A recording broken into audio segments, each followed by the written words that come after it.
gustaría decir que voy a basarlo primordialmente en un comentario que hizo el Centro de Estudios Constitucionales de la Suprema Corte de Justicia de la Nación. Ellos en su momento señalan que en el 2021 se aprobó la ley de la carrera judicial para que se eligieran los integrantes del Poder Judicial de la Federación por méritos e igualdad de oportunidades. Eso desaparece con la reforma. Ya no va a seguir. Ahora, en resumen, vamos a ver cuáles son las aristas de esta reforma.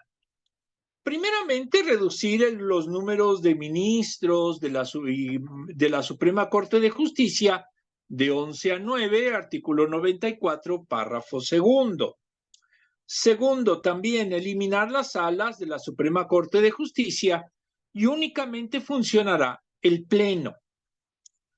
Tercero, elección popular de personas, ministros, jueces de distrito, magistrados de circuito, magistrados de la Sala Superior y salas regionales del Tribunal Electoral del Poder Judicial de la Federación, magistrados del Tribunal de Disciplina Judicial, jueces, magistrados de los poderes judiciales de todo el país. Artículo 94, párrafo octavo, artículo 96.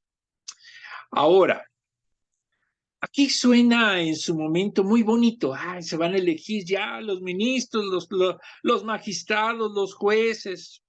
Pero vamos a ir viendo las implicaciones. Primeramente, el 4 se va a celebrar una elección extraordinaria para remover a todos los cargos de juzgadores y juzgadores del Poder Judicial de la Federación. En una palabra, sean buenos o malos, jueces, ministros, etcétera, todos van a irse literalmente a la calle. Esto es, se va a quitar el Poder Judicial de raíz. Ahora, ¿cuál va a ser el procedimiento para esta elección? El Senado tendrá 30 días naturales desde la entrada en vigor del decreto de reformas para emitir la convocatoria para integrar el listado de personas que van a ser aspirantes. Cabe indicar que desde el punto de vista político, esto entraña que va a haber un vacío del Poder Judicial durante el tiempo de la elección. El Senado verificará los requisitos de elegibilidad del órgano público electoral, ya que ya no existe el INE, porque junto con esta reforma de seguro eliminarán al INE. Deberá organizar y realizar el proceso de elección en un plazo no mayor a un año. Entonces, si es del 1 de septiembre, cuando supuestamente se quiere aprobar express, entonces para el 1 de septiembre del año 2025 ya estaría la elección en todo el país. Las personas electas tomarán protesta ante el Senado de la República. Vamos a ver un poquito más. Los ministros y las ministras de la elección durarán en su encargo 2033, 2036 y 2039, son escalonados. El periodo de todos los magistrados y jueces, etcétera, durará en su momento hasta el año 2030. Entonces, prácticamente será una corte de 6 años. Después, en su momento, los ministros nada más durarán en su encargo 12 años. Ahora, 4 de las magistradas y magistrados de la Sala Superior del Tribunal serán electos en elección extraordinaria, concluirán su encargo en 2030. ¿Por qué es importante esto? Porque estamos hablando de que, de acuerdo a este sistema, el Poder Judicial va a ser prácticamente sexenal, es decir, durará en su momento un sexenio o un poco más, dependiendo, lógicamente, de las condiciones políticas que se estén dando. Ahora, cabe indicar que para que se apruebe esta reforma judicial, se necesita tener la mayoría absoluta porque entraña cambios a la Constitución. Si el partido gobernante Morena, junto con sus aliados, no logran esa supermayoría, simplemente esto quedará en proyecto porque sería una locura aprobarlo. Si logran la supermayoría a partir del 1 de septiembre, vamos a ser bien claros, y aquí discúlpeme el instituto, no vamos a hablar de una reforma del Poder Judicial, más bien vamos a hablar de la desaparición de un Estado democrático y la instauración de una dictadura de partido.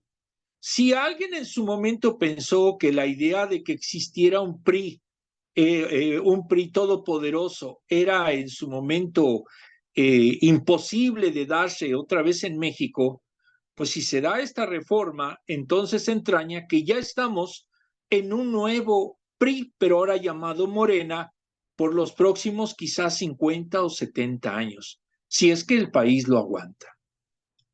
Muy bien, cabe indicar que también reduce los salarios de todo el Poder Judicial Federal y nadie va a poder ganar más que el presidente. Cuando se intentó hacer eso, simplemente los ministros dijeron, no, ¿cómo me van a bajar mi salario? Es anticonstitucional.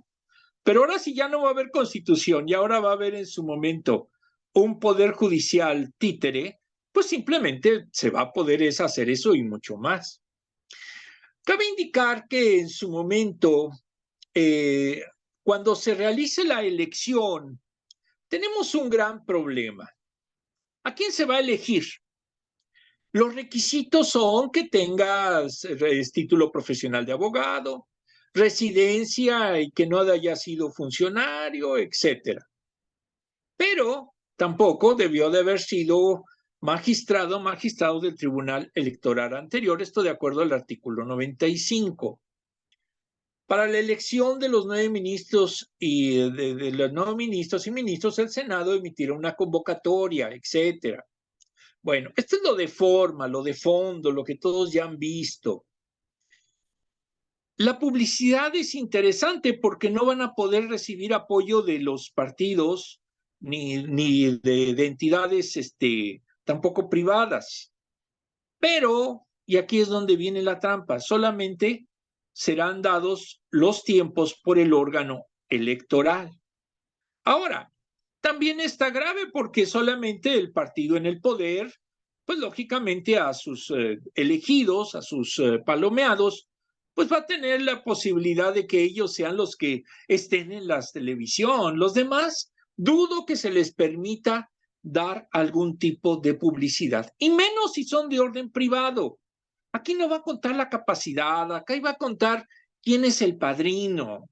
Quien creyó de que iba en su momento a hacer una elección libre, pues les tengo una noticia, eso es mito, no va a ser libre, va a ser de acuerdo al partido reinante y como se está viendo de acuerdo al morenismo en toda su expresión. Bueno, la carrera judicial no sirve de nada, quítense esa idea, no se va a elegir a los más capaces, sino a los que quieran los dirigentes políticos. Esta reforma no es de orden judicial, esta reforma es de orden político. El que en su momento sea el rey o la reina es el que decidirá cómo, quién, cuándo y dónde se va a elegir a una persona como juez. No crean que va a ser libre y que todo mundo que tenga capacidad va a poder ser aspirante a juez. No, solamente quienes sea palomeado. Aquí viene un dicho antiguo que dice solamente para que pueda ser bautizado el niño necesita el padrino. Si tiene un padrino de Morena, entonces tiene la posibilidad de ser juez.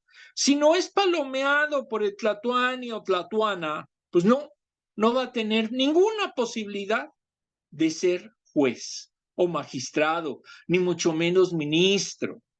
Quítense esa idea bohemia que les han inculcado los medios de comunicación. Ahora, ¿cuál es en su momento la realidad? Esta reforma, básicamente en su exposición de motivos, nos habla que es por la percepción de los mexicanos de que los jueces y magistrados no son buenos. Y les tengo una duda, una situación. No se hace un estudio, no se dice qué tan eficaces son los tribunales. En una palabra, esta es una ley que yo le llamo ley chisme. Solo lo que yo creo que es el subjetivismo total Es lo que vale. Lo demás no estén haciendo fantasías. Ahora, ¿quién nos garantiza que las personas elegidas van a ser eficaces en su encargo?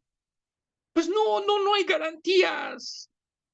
Básicamente van a ser quienes los elige el populacho, los narcos y los ricos. Esos tres grupos realmente van a elegir a los jueces. Ahora, si creen que soy exagerado, pues vean la elección pasada. Si había un lugar en donde un candidato prometía que iba a luchar con todas sus fuerzas contra los narcos, lo mataban. Si hay en otro lugar que veamos en su momento que la elección es que está apoyado por capitales fuertes, etcétera, ganaba. Y lógico, los candidatos de Morena, que son en su momento todos santos, perfección, etcétera, pues también ganaron. ¿Y quiénes en su momento no se tienen esa posibilidad? Pues todos los demás. En una palabra, o el juez será designado por narco de la plaza, por los ricos capitales que pueden en su momento comprar y pagar lo que quiera, o por Morena y su dirigencia. Lo demás, olvídense. Ahora, cuando se elige un juez por mayoría, por elección, ¿con quién estará obligado? No con el que lo eligió, sino con quien lo propuso. Literalmente los jueces pasarán a ser simple y llanamente un mero apéndice del poder político. Desaparece ahí la independencia judicial. Y con esto, pues estamos simplemente hablando de que el gobierno, al corte chavista y al corte cubano, simple y llanamente hará y dictará las leyes que quiera y no habrá un poder que lo pueda enfrentar, que pueda cuestionar si es apegado a la Constitución o no. ¿Por qué? Porque todo dependerá exclusivamente del poder ejecutivo. Ya el legislativo y el judicial desaparecerán. Estaremos viendo más bien un fascismo en toda la expresión de la palabra. Y de hecho, esa es la esencia de una reforma de este tipo. Ahora, recordemos que aquí pueden ser en su momento reelectos, pero si sus decisiones afectaron al sistema, si sus decisiones afectaron al poder ejecutivo, a los intereses que representan, nunca va a ser reelecto. ¿Por qué? Pues porque simplemente para poder siquiera presentarse a la reelección necesita tener el apoyo de alguno de los tres factores reales de poder.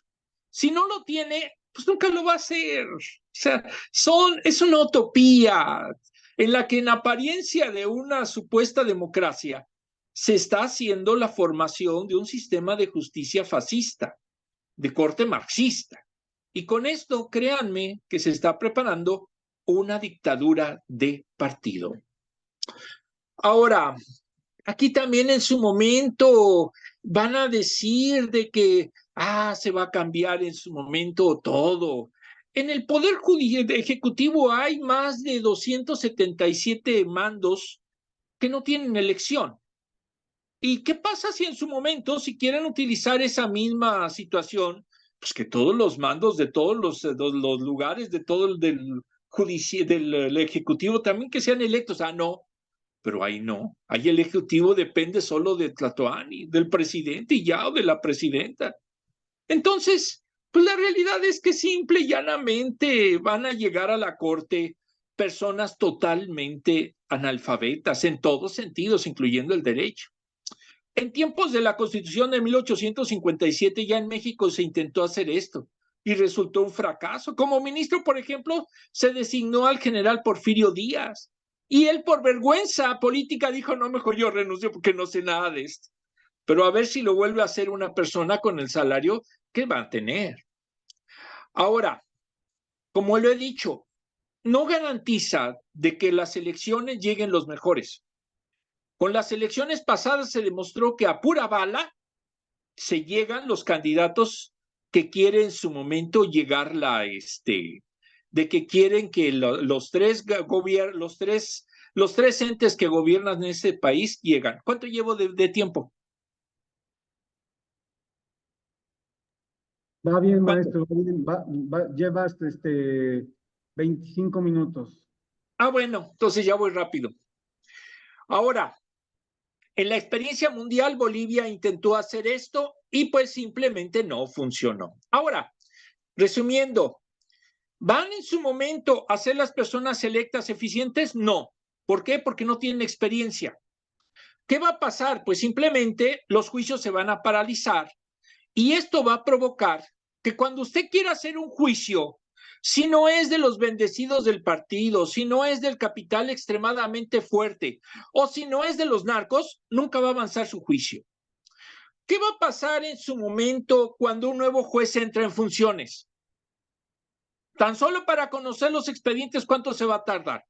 Entonces estamos hablando que va a haber una total paralización de la justicia, literalmente por lo menos 2 o 3 años después de que se hagan elegibles los supuestos ministros. Contestando tus preguntas, Jacob, como resumen.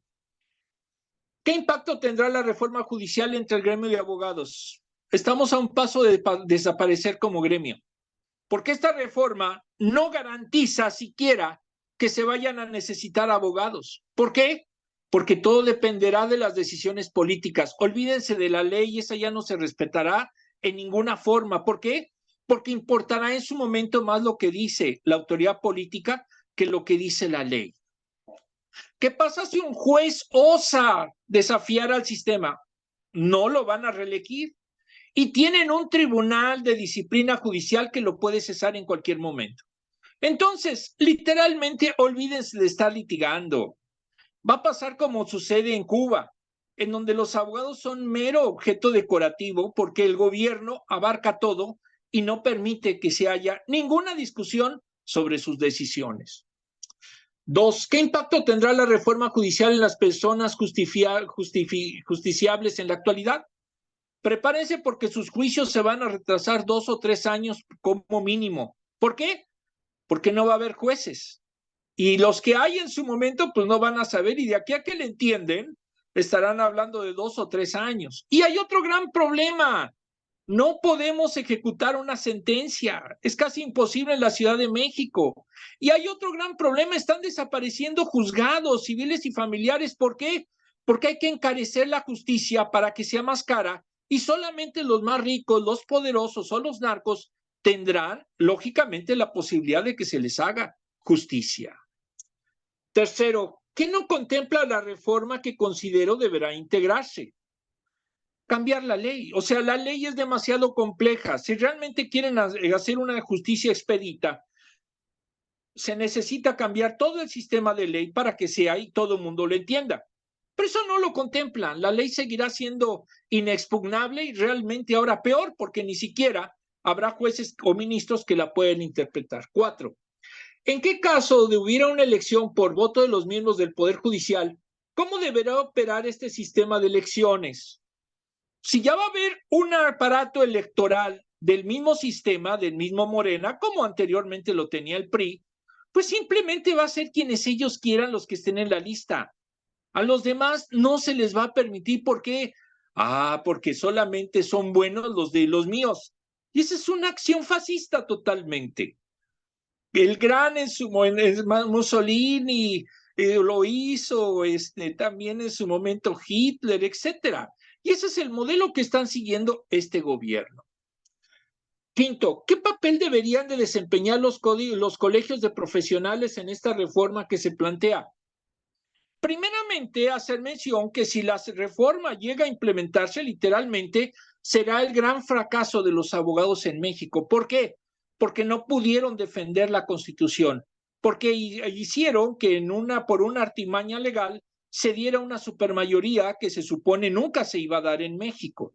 Entonces, la primera batalla es para evitar que se cometa este total ultraje a la democracia y sobre todo que no se permita que la justicia en México muera por intereses políticos, económicos o del crimen organizado que reinan en aquel país.